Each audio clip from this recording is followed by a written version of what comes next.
नमस्कार, आप देख रहे हैं हमारा खास शो संदीप सर की क्लास। आपके साथ मैं हूं रवि ठाकुर और मेरे साथ है मेरे वरिष्ठ सहयोगी इस क्लास के सर संदीप चौधरी जी।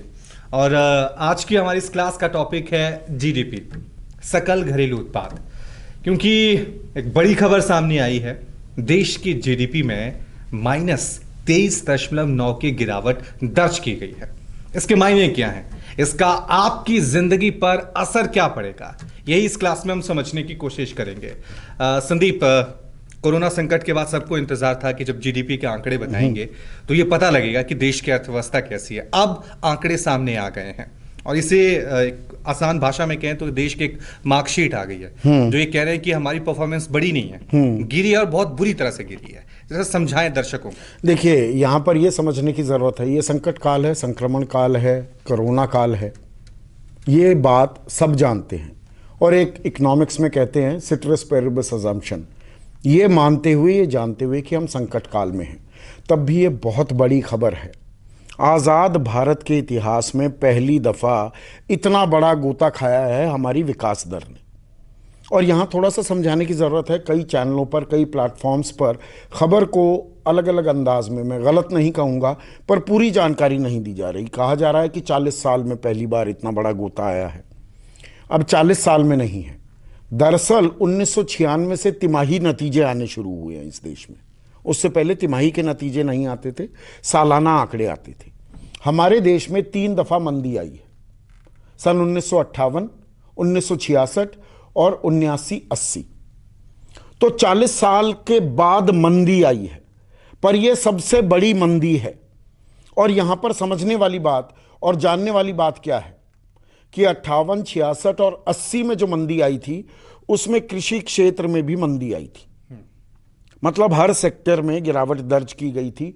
यहां पर जो ये मंदी आई है, कृषि क्षेत्र में पॉजिटिव ग्रोथ रेट हुई है, 3.4% की विकास दर है। तो किसान ने, कृषि क्षेत्र ने थोड़ा बहुत हमें बचाया है, वरना ये 24% की गिरावट के बजाय और बड़ी गिरावट हो सकती थी।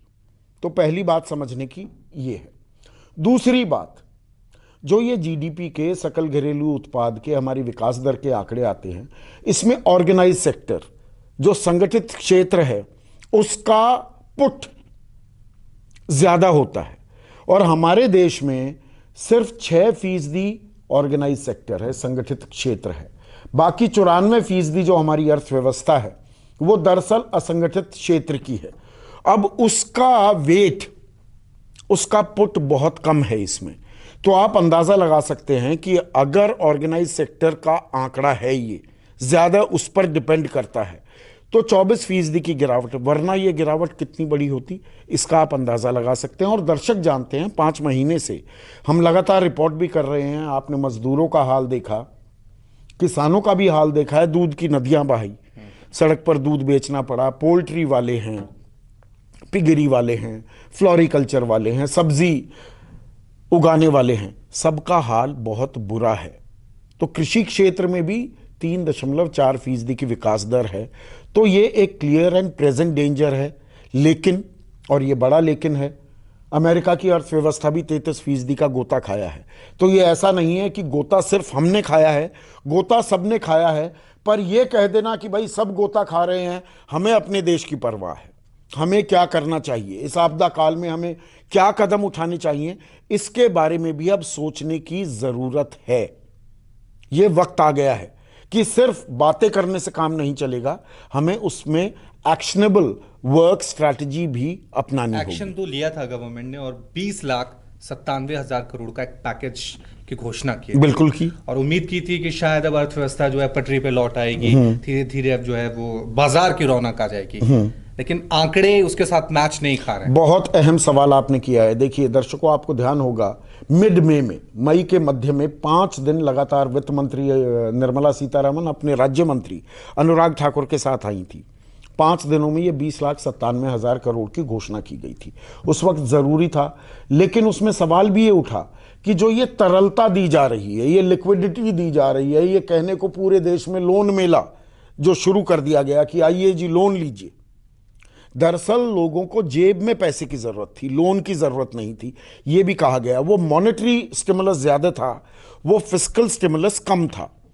और उस 20,97,000 में अलग अलग विशेषज्ञों ने, इकोनॉमिस्ट ने वो आंकड़ा भी निकाला कि लगभग 2 लाख करोड़ लोगों की जेब में सीधा गया है। बाकी कहने को वो लोन है, देखने में बड़ी रकम लगती है, हमारे सकल घरेलू उत्पाद की लगभग 10% वो रकम थी, लेकिन असल में 1% ही फिस्कल स्टिमुलस था। और जो ये आंकड़े आए हैं ये अप्रैल, मई और जून के हैं। तो जब हम मध्य मई की बात करते हैं तो 1.5 महीना तो वो मॉनेटरी स्टिमुलस का भी जोड़ लिया गया, पर हम नीचे ही जा रहे हैं, तो उसका ज्यादा असर नहीं दिखा है। तो अब फिस्कल स्टिमुलस भी देने की बात है, सिर्फ लोन देने से कि अर्थव्यवस्था का पहिया घूमने लगेगा, वो नहीं घूमा है। नौकरियां जा रही हैं, 1,89,00,000 सैलरीड लोग, पक्की नौकरी वाले लोगों की नौकरी चली गई। दिहाड़ी मजदूरों का हमने लगातार जिक्र किया है, 14 करोड़ बेरोजगार हो गए थे, 8-9 को दोबारा से मिल गया। लेकिन अभी भी काम कहां हो रहा है? अभी कहीं लॉकडाउन, कहीं मिनी लॉकडाउन। अब ये अनलॉक 4 की गाइडलाइंस आ गई हैं कि गृह मंत्रालय ने कह दिया कि राज्य भी ऐसे ही लॉकडाउन नहीं कर सकते, पर वो तो अभी होगा। अभी तक जो हो रहा था वो रायता फैला हुआ था, और उसके चलते सही मायने में पटरी पर आने में नाकाम हो रही थी अर्थव्यवस्था। उसी की बानगी इन आंकड़ों में दिख रही। और एक जो आंकड़ा है कि कंस्ट्रक्शन सेक्टर ग्रोथ में -51.4, मैन्युफैक्चरिंग जिसके लेकर हम बार बार बात कर रहे हैं कि मैन्युफैक्चरिंग इंडिया में होनी चाहिए, उसमें -39.3%। Mining sector, trade, hotel, transport growth -47.4। हर सेक्टर में, जैसा आपने कहा कि जो एक कृषि को छोड़ दें तो बाकी हर सेक्टर में गिरावट है। कंस्ट्रक्शन हर जगह, और कंस्ट्रक्शन, और मैं फिर वही कहूंगा, संगठित क्षेत्र और असंगठित क्षेत्र। असंगठित क्षेत्र का पुट बहुत ज्यादा है। कंस्ट्रक्शन में आपने कहीं निर्माण होते देखा है पिछले 5 महीने में? नहीं देखा ना। तो ये -50 नहीं है, उससे भी ज्यादा हो सकता है। पूरी की पूरी आप तस्वीर लोगे। इसको और बड़ी आसान सरल भाषा में दर्शकों मैं आपको समझा दूं, इसके मायने क्या होते हैं। ये परसेंटेजेस आपके भी सर पे से जाती हैं, और आसान भाषा में कोई समझाता नहीं है, हम समझाने की कोशिश करते हैं।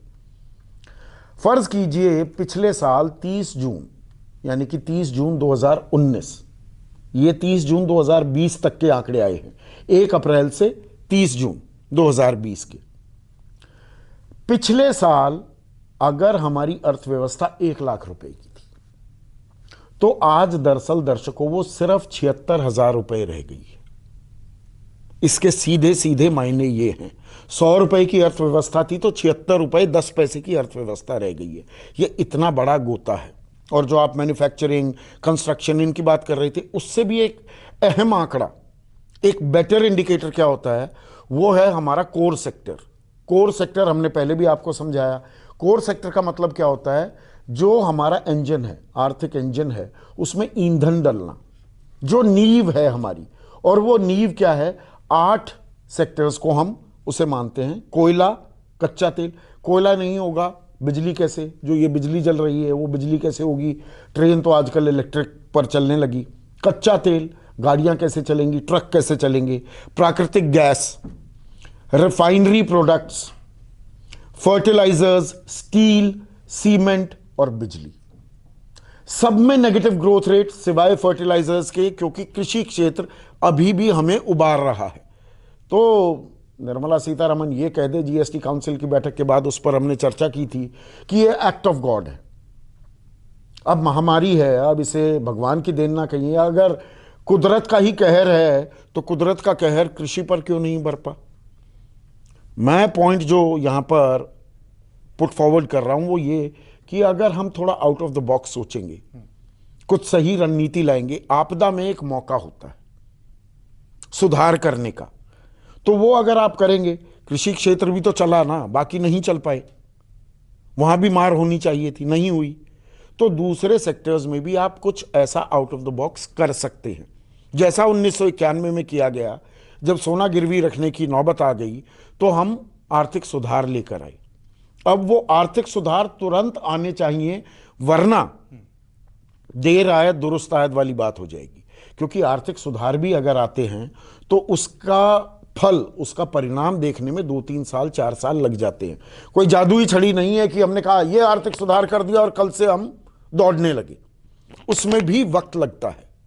तो यहां पर सिर्फ कोरोना को ब्लेम कर देना, इन आंकड़ों पर हाय तौबा मचाना, दरअसल हमारी अर्थव्यवस्था, और हम दर्शकों को पहले से बताते आ रहे हैं, 8 तिमाही से लगातार नीचे जा रही थी विकास दर। तो 2 साल से हम दिक्कत में थे। दिक्कत की वजह नोटबंदी, वो ढंग से इंप्लीमेंट नहीं हो पाई, काला धन मिला नहीं, और हमारे असंगठित क्षेत्र की एमएसएमईज की कमर टूट गई, छोटे कारखानों की। उसके बाद जीएसटी आया, उसे इंप्लीमेंट होने में टाइम लगता है, पर उसने एक डबल वैमी का, दोहरी मार का काम किया, और बची खुची कसर कोरोना ने निकाल दी। तो अब हमें कुछ ना कुछ मेजर रिफॉर्म्स करने की जरूरत है। ये क्लियर एंड प्रेजेंट डेंजर है, ये मुंह बाय खड़ी है हमारे सामने आपदा।